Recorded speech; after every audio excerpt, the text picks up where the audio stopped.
맥주 감사주의를 맞이하여 본문을 가지고 우리를 향하신 하나님의 뜻이라는 제목으로 말씀을 증거하겠습니다. 오늘 이 말씀, 특별히 18절 말씀, 이것이 그리스도 예수 안에서 너희를 향하신 하나님의 뜻이다, 이렇게 말씀하셨는데, 다른 성경 번역에서는 이것은 그리스도 예수님 안에서 여러분을 위한 하나님의 뜻입니다 라고 이렇게 번역을 했습니다. 예, 그렇습니다. 같은 말입니다. 너희를 향하신 하나님의 뜻이다, 이 말씀은 너희를 위한 하나님의 뜻이다 라는 뜻인 그 말입니다.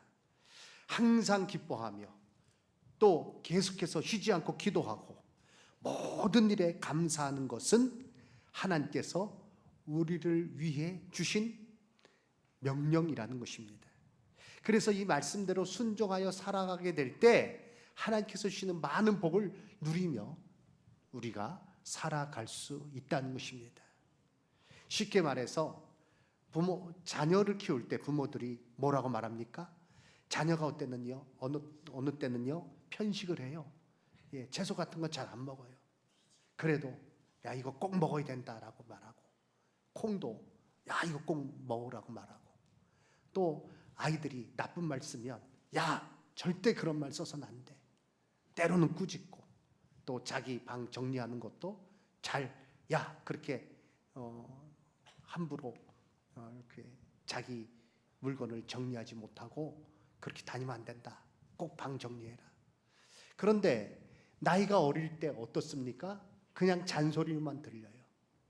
부모님들이 그렇게 얘기하죠. 부모들이 얘기합니다. 야, 이거 너 다 잘 되려고 하는 말이야. 너를 위해서 하는 말이야. 그러나 철이 없을 때는 에이, 나 잘 되라고 하는 말은 엄마가 편하자고 하는 말이지, 이렇게 받아들인다고요. 그런데 철이 들고 나면 어떻습니까? 아, 그것이 정말 나를 위해서 주신 말씀이구나, 나 잘 되라고 하신 말씀이구나 알게 되는 거죠. 오늘 여기 계신 모든 성도님들이 하나님께서 주신 이 말씀이 그냥 무거운 명령이 아니라 하나님께서 사랑하시는 가운데, 나를 사랑해 주시는 가운데 나를 위해서 주신 말씀임을 깨달아 순종함으로 참으로 그 가운데 우리가 누리는 복이 어마어마합니다. 그 복을 누리고 복되게 살아갈 수 있는 저와 우리 한 사람 한 사람 성도님들, 예배자 다 되시기 바랍니다. 오늘 맥주감사 주일이죠. 맥주감사 주일은 무엇입니까? 첫 열매를 수확한 후 감사한 맥주절을 우리가 또한 기념하는 것이고, 또 이때가요 오순절 성령 강림하심으로 교회가 세워졌습니다. 우리가 복되게 교회 안에서 신앙생활 할 수 있는 것, 참 이것을 감사하고, 또 시간상으로 보면 맥주감사 주일은 항상 7월 첫째 주예요. 그래서 상반기를 주의 은혜 가운데 잘 보내고, 또 하반기를 우리의 신앙의 기본적인 태도를 다시 한번 점검하는 그런 시간으로 보내는 것, 참으로 맥주감사 주일입니다. 오늘 귀한 절기를 맞이해서 우리에게 매우 익숙한 디모데전서의 이 말씀을 통해서 하나님께서 우리를 위해서 주신 우리를 향한 뜻이, 그 말씀 하나하나를 살펴보고 우리의 신앙의 기초를 다시 한번 굳건히 다지는 시간을 갖도록 하겠습니다. 첫 번째요, 항상 기뻐하라 우리에게 명하셨습니다. 크게 외쳐보겠습니다. 시작. 항상 기뻐하라. 아멘. 예. 그런데도 얘기하면서 입은 항상 기뻐하라 하지만 이 얼굴은 수심이 가득한 가운데 얘기하는 경우가 있어요. 항상 기뻐하라. 그리스도 예수 안에 있는 우리가 먼저 기억해야 될 것은, 우리는요 큰 선물을 이미 받은 사람이라는 것입니다. 작은 선물이라도 사람에게 기쁨을 줍니다. 그렇지 않습니까? 그런데 그 선물이 정말 어마어마한 것이라면 감사합니다 소리도 잘 안 나와요. 뭐 이런 표현이 되죠. 어마어마한 그런 선물을 받았다. 하지만 그 안에서 솟아나는 기쁨은 이루 말할 수 없을 것입니다.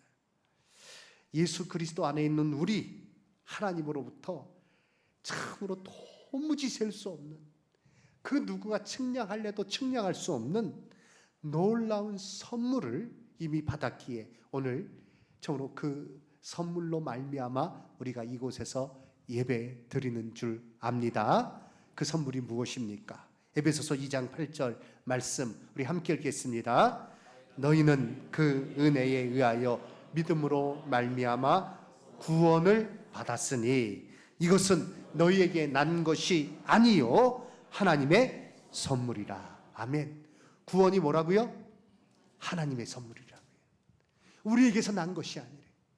내가 잘나서 내가 뭔가를 해서 구원 얻은 게 아니. 나의 공로로 구원 얻을 사람은 아무도 없어요.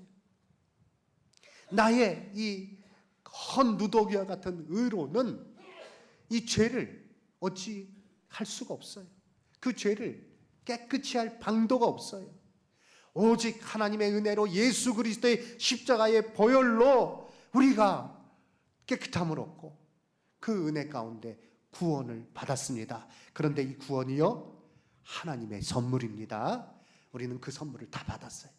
지금 내가 몸이 아파도, 내 사업이 좀 힘들고 어려워도, 내 상황이 지금 좀 여러 가지 어려움이 있어도, 그러나 이미 놀라운 그 선물을 받았고 그로 인하여 이곳에서 예배드리고 있습니다.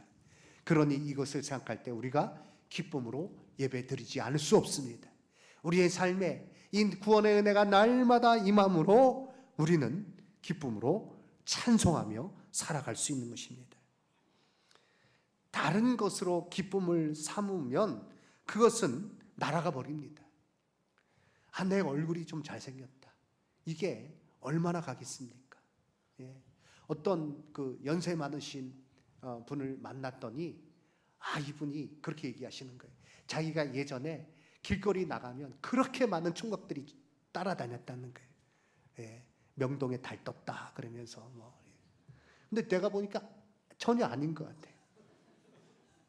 그런데 과거에는 그러셨대요. 예. 다 그랬죠. 어떤 사람은 자기의 학식을 기쁨으로 삼습니다. 어떤 사람은 자기의 재물을, 자기의 재산을 기쁨으로 삼습니다. 어떤 사람은 자식이 자기의 기쁨이에요. 그런데 그런 사람들은 꼭 나중에 후회합니다. 아이가 어렸을 때 총명하게 잘 자라요. 예. 이렇게 나에게 기쁨을 주는 아이가 있는가.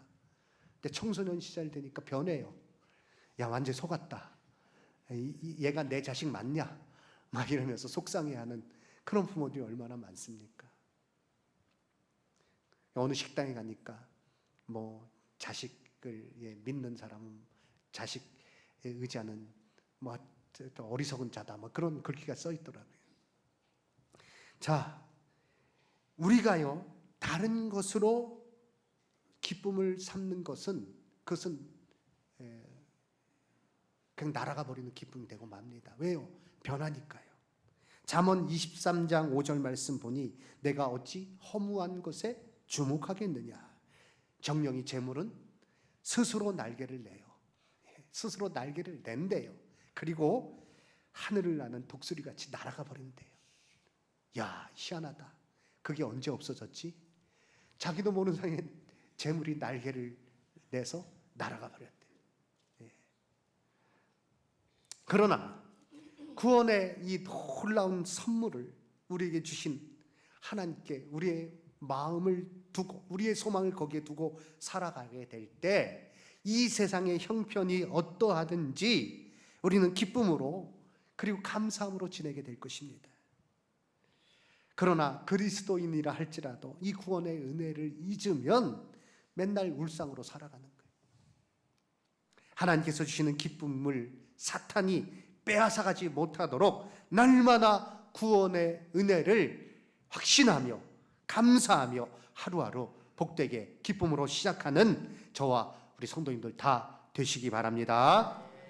내가 하는 일이 지금 형통하든지 아니면 그렇지 않든지, 내게 많은 재물이 지금 없을지라도, 아니면 소유하고 있을지라도 이것은 너무나도 분명합니다.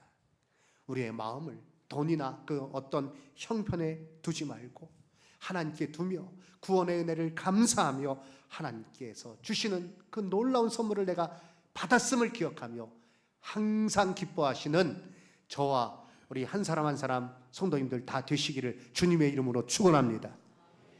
예배 나올 때요, 근심 걱정 떨쳐버리고 나와야 돼. 기쁨으로 나와야 돼. 예배 나오는 발걸음이 참으로 기쁨으로 가득 차야 돼. 내가 이와 같이 하나님의 구원의 큰 은혜를 받았으니 어찌 찬양하지 않을 수 있으랴, 어찌 감사하지 않을 수 있으랴. 기쁨으로 예배에 참여하며 하나님께 영광 돌려야 될 줄로 믿습니다.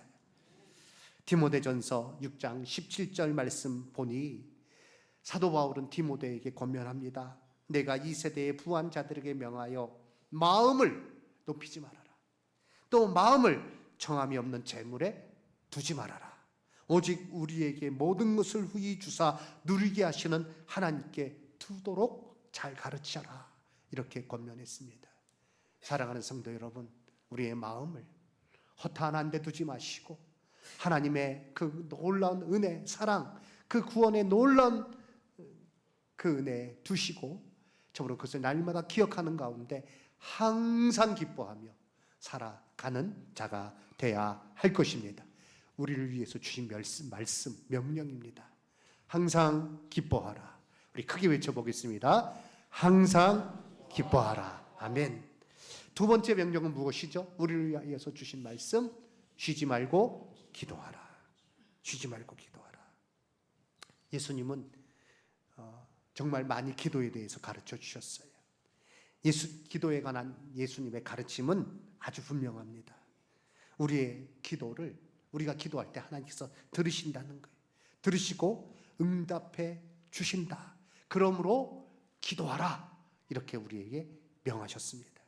마태복음 7장 7절로 8절 말씀, 구하라 그리하면 주실 것이요, 찾으라 그러면 찾아낼 것이요, 문을 두드리라 그리하면 너희에게 열릴 것이니. 함께 읽습니다. 구하는 이마다 받을 것이요, 찾는 이는 찾아낼 것이요, 두드리는 이에게는 열릴 것이니라. 아멘. 지난 한 열흘간 영국 청교도 유적지 순례 여행을 잘 갔다 왔습니다. 우리 성도님들이 기도해 주셔서 잘 갔다 왔습니다. 참 여러 가지 인상적인, 그리고 많은 도전을 받았고요. 그리고 또 감사한 일도 참 많습니다. 어려움도 많았다는 거예요. 감사한 일이 많다는 것, 그건 차차 말씀드리도록 하겠고요. 어쨌든 날씨도 그 폭염이 와가지고요, 한국은 시원했다는데 그 영국이 에어컨이 없는 건물이 많아요. 식당도 많아요. 그렇게 덥지 않다는 거예요. 그런데 낮 기온이 35도, 36도까지 올라가는 가운데 정말 이렇게 좀 첫 며칠은 한 3, 4일은 힘들었습니다. 그러니까 이제 기온이 나중 되니까 떨어지더라고요. 그런데 여러 참 그냥 관광이 아니어서 일반 관광객들은 전혀 가지 않는 그곳에 여러 곳을 들렸는데 그 중에 하나가 조지 뮬러 하우스입니다. 고아의 아버지라고 불리죠. 5만 번 기도 응답을 받은 목사님, 고아원을 운영하면서. 그런데 그 현장을 가보니까요, 정말 어마어마하더라고요. 조지 뮬러 하우스에 여러 가지 그 당시 어떤 사진들, 또 그 당시에 썼던 학생들이 썼던 책상도 있고, 참 많은 그런 도전도 받고 감명을 받았습니다. 거기에 글귀가 있었습니다. 조지 뮬러 목사님이 쓴 자서전에 나온 글씨입니다. 이렇게 말했습니다. 한번 띄워주시기 바랍니다. 이 모든 일에서 하나님의 손길이 얼마나 분명하게 드러나는지요. 크고 작은 우리의 염려를 그분께 온전히 맡기는 것이 얼마나 중요한지요. 그분은 모든 일을 선하게 이루시는 분이시기 때문입니다.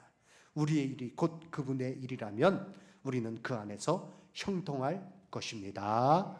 라고 말했습니다. 예. 그리고 그대로 실천했어요.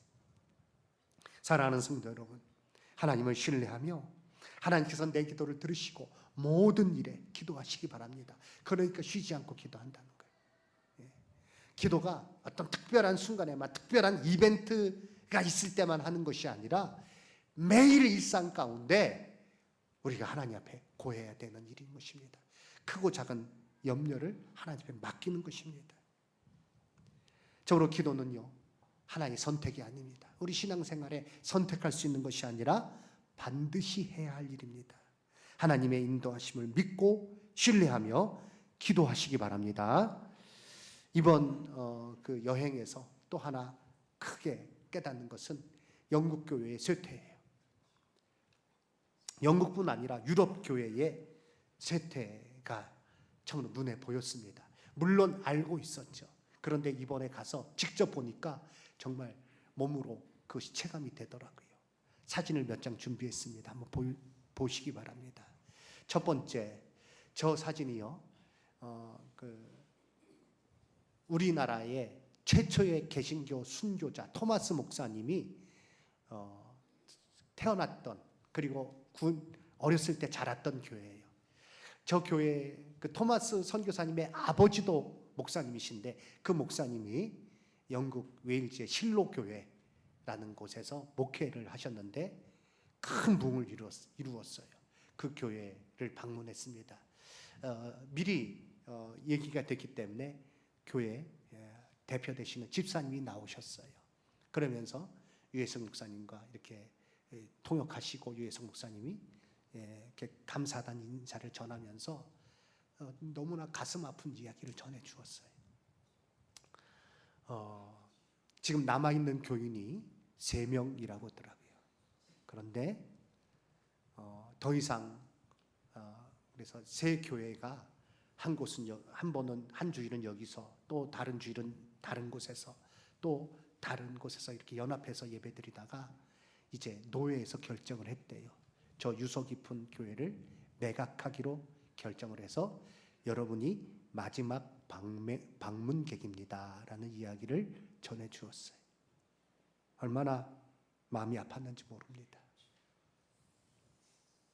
다음 사진이요, 저기 길거리 가다가 찍은 거예요. 저렇게 생긴 건 교회예요. 무조건 교회예요. 근데 펍으로 바뀌어 있어요. 다음 사진, 저기는요, 이렇게 보시면 베세다 썬데이 스쿨이라고 써 있어요. 주일학교 했던 건물이에요. 근데 그 앞에 노랗게 이 건물을 팝니다 라고 광고가 붙어 있는 거예요. 저것도 차를 타고 가다가 보여서 그냥 찍은 사진이에요. 저런 게 한두 개 있는 게 아니에요. 저 사진도 마찬가지입니다. 해안가에 있는 교회인데요, 저기는요, 교회가 꽤 커요.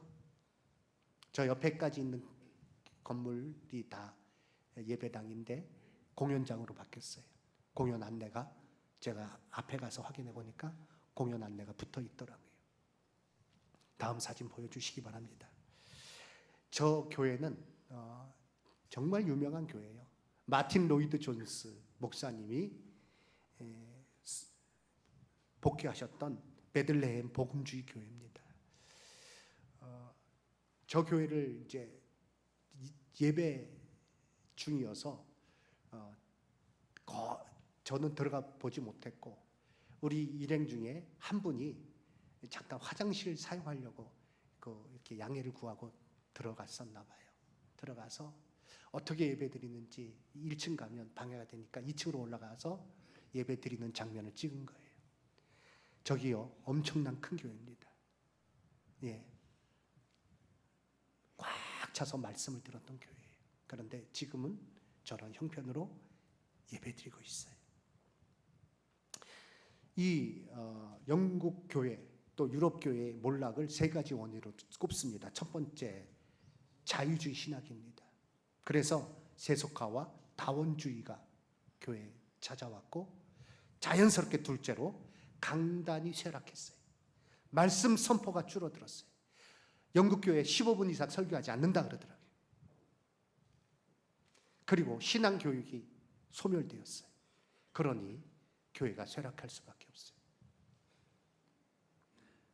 저는 큰 도전을 받았어요. 정말 내가 해야 될 일이 무엇인지를 분명하게 보게 하셨어요. 목사는 목사로서 힘있게 말씀을 증거하겠습니다. 우리 성도님들은 이 말씀에 순종하여서 하나님께서 우리에게 주신 그 사명을 감당하는 우리 성도님들 되시기 바랍니다. 셋째는요, 교회 정치 세력화입니다. 그래서 전도와 선교가 약화되었어요.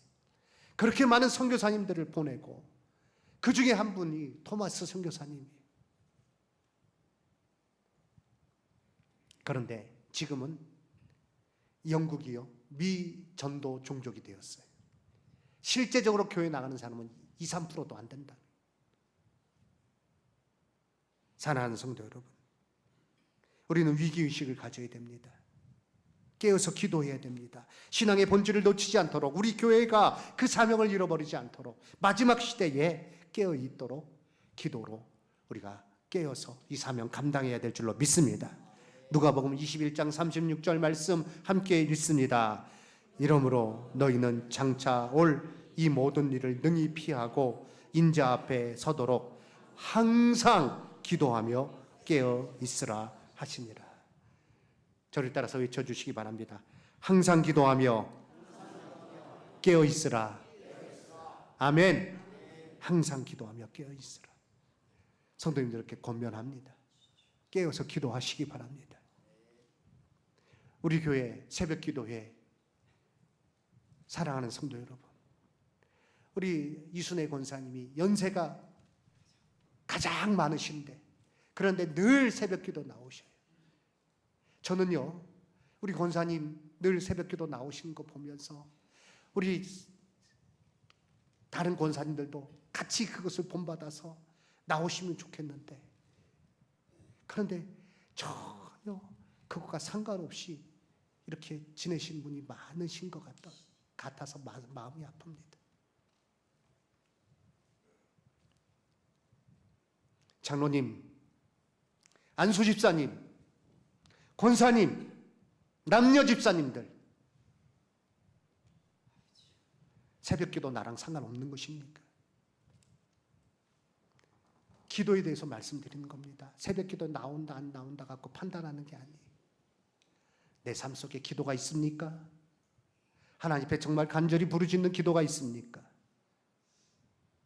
하나님 앞에 나와서 기도하고, 우리 교회가 새벽 기도가 뜨겁고 또 기도의 열기가 뜨겁고 기도하는 가운데 하나님께서 우리 교회를 사용하실 줄로 믿습니다. 일부 예배 때요, 교사들에게 말했습니다. 우리 다음 세대를 가르치는 것이 얼마나 중요한가. 말씀이 약해지고 다음 세대의 신앙 교육이 없어지는 가운데 자연스럽게 교회는 사라질 수밖에 없습니다. 영국 교회가 그렇게, 거기 또 하나 특징이 뭐냐 하면 오래된 건물들은 절대 허물지 않아요. 다 보호제로, 문화재로 지정돼 해놔가지고 교회 건물은 허물지 못해요. 안에 리모델링을 해도. 그러니까 교회 건물은 그대로 놔두고 거기를 창고로 사용하는 거예요. 여행을 마치고 교회 와서 뒷자리에서 기도하면서 눈물이 났어요. 저와 제 아내가 기도하면 눈물이 났어요. 하나님, 이곳이 창고가 되지 않게 해주세요. 하나님, 이곳이 카페가 되지 않게 해주세요. 이곳에서 하나님 앞에 예배드리는 일이 중단되지 않게 해주세요. 우리 모두 성도님들이 함께 깨어서 기도해 주시기 바랍니다. 나 개인적인 문제뿐 아니라 나라와 민족을 위해서 기도하시고, 그 가운데 한국교회가 이렇게 복을 받지 않았습니까? 우리가 그 기도의 사명을 계속 이어받아야 할 것입니다. 쉬지 말고 기도하라.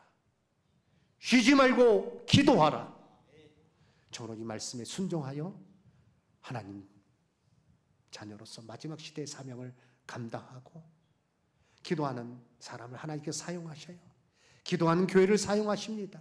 기도하는 자에게 하나님께서 놀랍게 저로 그의 능력을 나타내 주시고 그의 능력으로 행할 수 있도록 은혜를 더하여 주십니다. 세 번째, 우리에게 주신 말씀 무엇입니까? 범사에 감사하라 입니다. 크게 외쳐보겠습니다. 범사에 감사하라. 아멘. 범사에 감사하라. 본문에서 말씀하시는 세 가지 명령은 모두 연결되어 있습니다. 하나님의 구원의 은혜를 생각하며 항상 기뻐하고 하나님을 신뢰하여 기도할 때 또 우리는 모든 일에 범사에 감사할 수 있습니다. 그런데 내 신앙의 태도는 어떻습니까? 나의 삶의 태도는 어떻습니까? 감사로 살아가고 있습니까? 아니면 불평과 원망이 가득한 가운데 살아가고 있습니까? 무엇이 내 삶의 태도입니까? 내 입에서는 어떤 말이 참 많이 나옵니까? 못 살겠다, 죽겠다, 힘들다, 누구 때문에 그렇다, 누구 때문에 이 모양 이 꼬라지가 됐다, 이런 말만 나오고 있지 않습니까? 감사하는 말은 전혀 나오질 않아요. 예배 나와서도 감사하는 말이 잘 안 나와요. 감사함으로 예배 드려야 될 터인데 감사는 사라지고 습관과 의무만 남아있어서, 종교적인 그런 습관만 남아있어서 예배 드린다면 그 예배는요, 하나님께서 기뻐 받으시는 예배가 될 수 없어요. 그냥 박물관에서 볼 수 있는 그런 옛날 유적 같은 그런 마음으로 예배 드린다면 어찌 하나님께서 그 예배를 기뻐 받으시겠습니까? 우리는요, 말씀에 순종하여 삶의 태도를 바꿔야 됩니다. 감사하십시오. 범사에 감사하십시오. 사도 바울은 너희는 또한 감사하는 자가 되라라고 권면하고 있습니다. 골로새서 3장 15절 말씀 함께 읽겠습니다. 그리스도의 평강이 너희 마음을 주장하게 하라. 너희는 평강을 위하여 한 몸으로 부르심을 받았나니 너희는 또한 감사하는 자가 되라. 아멘. 어느 상황에나 하나님의 인도하심을 신뢰하며 감사해야 됩니다. 몸이 아플 때도 감사하시기 바랍니다. 건강할 때도 감사하시기 바랍니다. 내 재산이 많을 때도 감사하고 적을 때도 감사하시기 바랍니다. 요즘 주식 투자 많이 하시죠? 주식이 올랐을 때도 감사하고 떨어졌을 때도 감사하시기 바랍니다. 그러나 투기하지는 마십시오. 정말 중요한 일입니다. 예수님께서는 무엇을 먹고 마실까, 입을까 염려하지 말라라고 명하셨습니다. 염려가 가득 찬 가운데 우리가 감사하기가 어려워요. 그런데 이 염려를 어떻게 물리십니까? 염려를 좀 물리쳤으면 좋겠는데 염려가 그냥 자동적으로 나에게 찾아와요. 이거 어떻게 해야 된다는 것입니까? 그래서 또한 우리에게 말씀해 주셨습니다. 빌립보서 4장 6절과 7절 말씀, 아무것도 염려하지 말고 다만 모든 일에 뭐로? 기도와 간구로 너희 구할 것을 감사함으로 하나님께 아뢰라. 자, 7절 함께 읽겠습니다. 그리하면 모든 지각에 뛰어난 하나님의 평강이 그리스도 예수 안에서 너희 마음과 생각을 지키시리라. 아멘. 염려하지 말고 염려 대신에 기도할 때 너희 구할 것을 감사함으로 하나님께 아뢰일 때, 그래서 말씀드렸듯이 항상 기뻐하는 것과 쉬지 말고 기도하는 것과 범사에 감사하는 것은 뗄래야 뗄 수 없는 동전의 양면과 같이 붙어있는 한 덩어리입니다. 항상 기뻐하는 것은 되는데 범사에 감사는 잘 안 돼. 이런 경우는 없어요. 범사에 감사가 안 되니까 항상 불평하는 거예요. 기도도 그 사람 보며 하지 않아요. 기도하는 사람은 항상 기뻐하며 살아갈 수 있는 힘과 능력을 얻고 또한 범사에 감사할 수 있는 그런 생각, 하나님께서 주시는 평강을 그가 누리는 것입니다. 자, 기도함으로 하나님께 아뢰라. 그리하면 모든 지각에 뛰어난 하나님의 평강이 모든 지각에 뛰어난 하나님의 평강, 사람들은 측량할 수 없는 하나님의 평강, 그것이 그리스도 예수 안에서 너희 마음과 생각을 지키시리라. 사람들은 여러 가지 명상이니 또 여러 가지 방법을 통해서 내면의 평화, 이렇게 종 같은 거 이렇게 소리 나는 거, 조그만 종 같은 거 띵 치면서 피스, 내면의 평화. 근데 얼마 못 가요. 하나님의 평강이 내 안에 찾아올 때, 평화 평화로다 하늘 위에서 내려오네. 하나님 주신 평강이 기도하는 가운데 하나님께서 그 생각을 그의 마음 가운데 그리스도의 평강이 가득 차게 되는 거예요. 그러면 우리는 감사하는 자로 속에 늘 범사에 감사하는 자로 살아갈 수 있습니다. 사랑하는 성도 여러분, 어려울 때마다 기도하시기 바랍니다. 사단이 내 마음을 흔들어 놓으려고 할 때마다 기도하시기 바랍니다. 불평과 원망이 가득 차려고 할 때마다 기도하시기 바랍니다. 사단을 물리치시기 바랍니다. 그리고 하나님의 구원의 은혜를 생각하며 기뻐하시기 바랍니다. 모든 일에 감사로 우리가 대하고 감사의 고백으로 우리가 하나님께 영광 돌리게 될 줄로 믿습니다. 남들은 이해를 못해요. 너는 어떻게 그런 상황에서 감사하냐? 모르죠. 당연히 모르죠. 하나님 주시는 평강, 그리스도의 평강을 모르기 때문에 그 사람들은 이해를 못해요. 그러나 하나님께서 주시는 그 평강을 누리는 사람은 감사할 수 있습니다. 염려 대신에 기도하며 그리스도의 평강이 우리의 마음을, 나의 마음을 주장하는 가운데 감사하는 자로 하나님 주신 복을 누리시기 바랍니다. 이제 말씀을 맺겠습니다. 아주 익숙한 말씀입니다. 오늘 말씀. 목양실에 들어가면요, 성구 액자가 걸려 있는데 이 말씀이 걸려 있어요. 항상 기뻐하라, 쉬지 말고 기도하라, 범사에 감사하라. 궁금하신 분은 오늘 예배 끝난 다음에 목양실로 올라오시기 바랍니다. 붙어 있는지 안 붙어 있는지. 붙어 있어요. 그런데 너무 익숙한 말씀이기 때문에 그저 그냥 귀담아 듣지 않고 스쳐가는 말로 듣기 쉽다는 것입니다. 그런데 이것은요, 우리를 위해서 주신 말씀이에요. 이것은 너희를 향한 하나님의 뜻이니라. 너희를 향하신 하나님의 뜻이니라. 이것이 너희를 위한 하나님의 뜻이다. 사랑하는 성도 여러분, 구원의 큰 선물을 받았음을 날마다 기억하며 기뻐합시다. 하나님을 신뢰하며 기도를 중단하지 맙시다. 염려를 물리치고 모든 일에 감사합시다.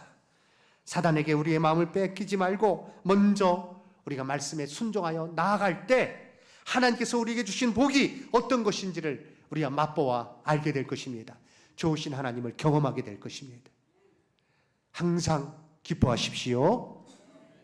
쉬지 말고 기도하십시오. 범사에 감사하십시오. 하나님께서 우리를 위해서 주신 말씀에 순종함으로 우리가 그 안에서 복을 누릴 것입니다.